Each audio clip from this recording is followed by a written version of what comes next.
So we talked last week about what looks like the imminent demise of the Montreal Gazette, the plug being pulled on, by the way, not just here, because we mentioned that at the time. It's important for context. The Edmonton papers, Ottawa papers, et cetera, et cetera. Mm-hmm. But the biggest cuts, as it turned out, are going to be happening at the Montreal Gazette. So basically about 25% of staff. And from a staff of about 40 people, that's 10 or 11 jobs gone. And then I guess, by the way, over the past couple of days, I've talked to some people there, and everyone was wondering, who's going to go? How's it going to work? And then we heard, well, people with the most seniority, they're safe.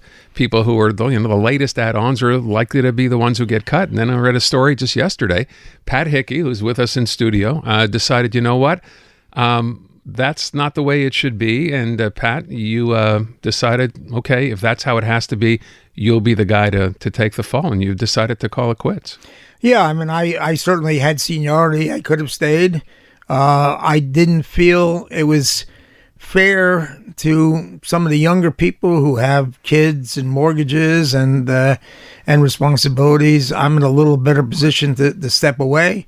I'm not happy about having to step away, but I'm willing to do it. I think it's the right thing to do. I think some people, we were just discussing this off air, some people thought, well, you were probably going to retire within the next year or two, or maybe you'd been considering retiring. I just asked you the question that hadn't even crossed your mind. No, it hadn't. Every time somebody asked me if I was going to retire, I'd say I'm going to keep doing this as long as I'm having fun. I think a lot of the fun has gone out of the business, and it's time for me to. I'm looking for something new. I'm looking for something different. Let me just tell people. So Pat Hickey is 79 years old. Right? So you're not. You're looking for something else to do. So you're still not retiring. You're just retiring from the Gazette. I'm retiring from the Gazette. Yes, it's just I've got several different options. I've thought about doing some supply teaching. Wow. There's a shortage of supply teachers here in New Brunswick, other places, and that's something I can do. I've done some supply teaching in the past. I enjoy working with kids, and it's something I could contribute. Pat, when you say you wanted to keep doing it as long as you were still having fun, why wasn't it as much fun anymore? Well, I mean, for example, just a week before this, they decided we weren't going to travel with the team. And that's when you get your best stories, when you're on the road and you've got some time and the players have some time and they're not rushing off home after practice. And I liked going to different cities. It may surprise some people that, for example, I'm an art nut. I like to go to art galleries. So, Chicago, I went to Chicago Institute of Arts. Great. That's something that's not there anymore. How long were you working at How long have you been working at the Gazette? Well, let's see. That's a trick question. I was there from 1967 to 69, and I was back there since 87. Do we have to do math now? That's not my forte. Yeah, so we're talking 35, 36 years in the last sort of incarnation. Yeah. Okay, and I asked you again, we were just talking off air, and I said, okay, maybe this is cyclical, right? Maybe this is a bad time, finances are down, advertising revenue's down, maybe it comes back. You don't think it is, right? I don't think so, no. I think, the advertising revenue, I know 25 years ago, for example, the Gazette had a golf tournament every year to thank the automobile dealers who advertise with the Gazette. And that advertising's gone. The real estate ads are gone. The classified ads, these things, they moved to Kijiji. The car ads moved to Auto Trader. All these online products, and the advertising just isn't there. We used to have food advertising, supermarket advertising. That's gone. It's just everything is just not there anymore. Can the Gazette be saved, and should it be saved, Pat? Well, I think it should be. I think that, you, especially for the English community, there has to be a voice. Agreed. And I think we provided that. And I think that, as long as there's somebody willing to put the bills, we'll continue to provide that. But it requires some effort on the part of the public to buy the product, because otherwise it's not sustainable. Mm-hmm. And but the question now is whether there's enough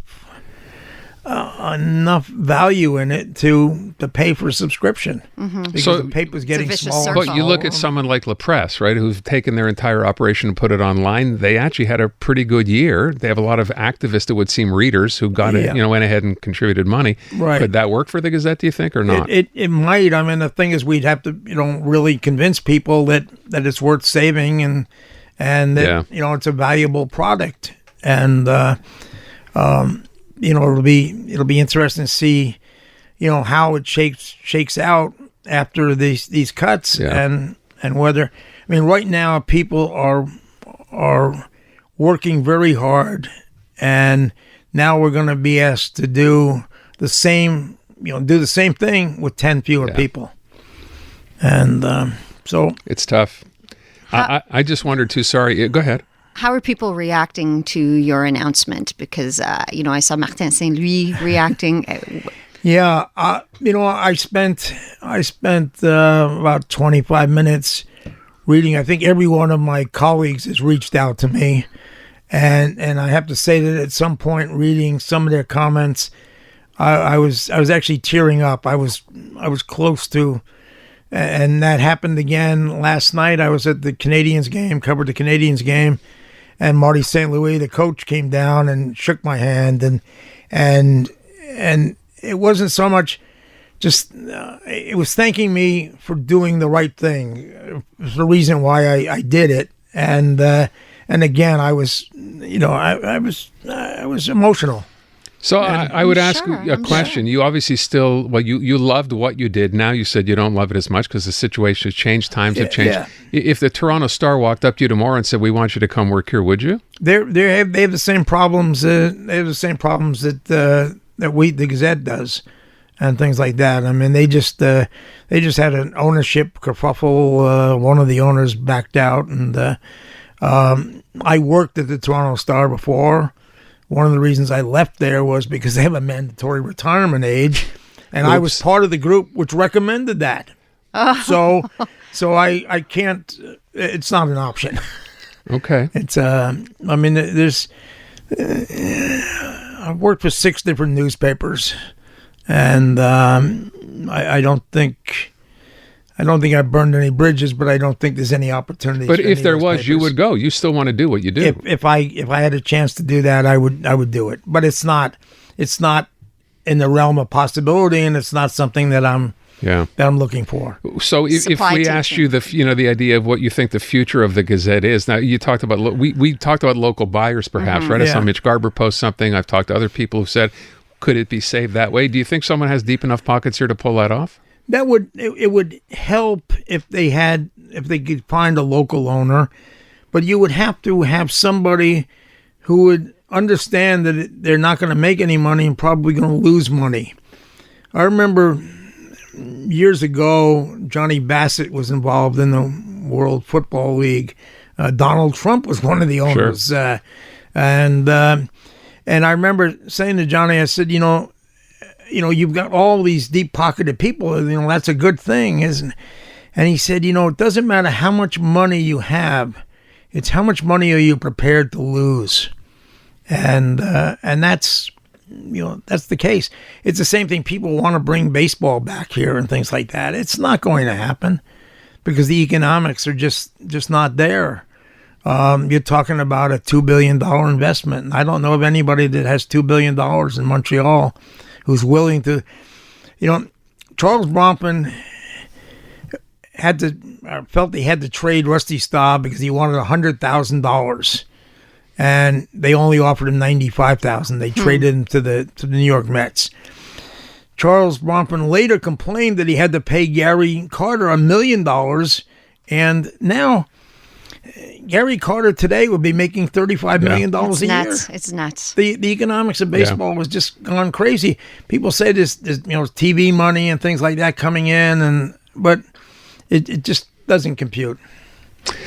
You know, it's kind of sad. I hear you discuss this, and I think back to a million years ago. I think it was in the 60s. Remember Johnny Newman from Beaver Construction, yes, right? I do. We had another football team here in the Continental Football League, and it was viable for a year or two, but maybe for the same reason, until he said, you know what, I've lost enough money. I think I'm done. The Montreal Beavers, yes. Yeah. That's never going to happen again. Yeah, no.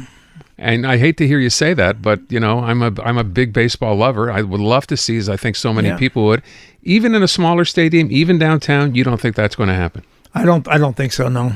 No. Well, thank you for shattering all my dreams.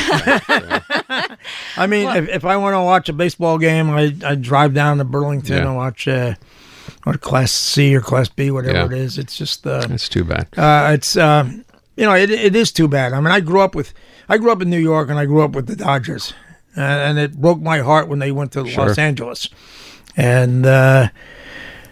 I love baseball. Today, unfortunately, I find it unwatchable because the games are too long. We're so fast paced now. I don't know if it's like it's just how we've changed. Maybe I don't know, but it's. I can remember going to a doubleheader at Shea Stadium in 1964, 65, and watched the Dodgers and the Mets play. And the doubleheader took 5 hours. Wow. That was with 20 minutes in between games and things like that.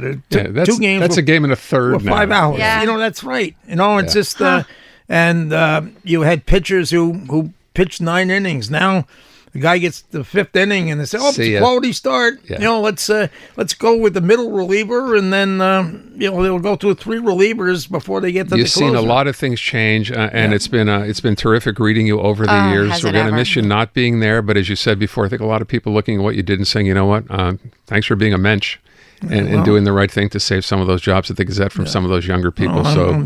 At best, I'm going to say one job, but I hope it's worth it. All right. I hope other people follow my example. Wish you all the best. Thank you. Thank you, Pat. Pat Hickey.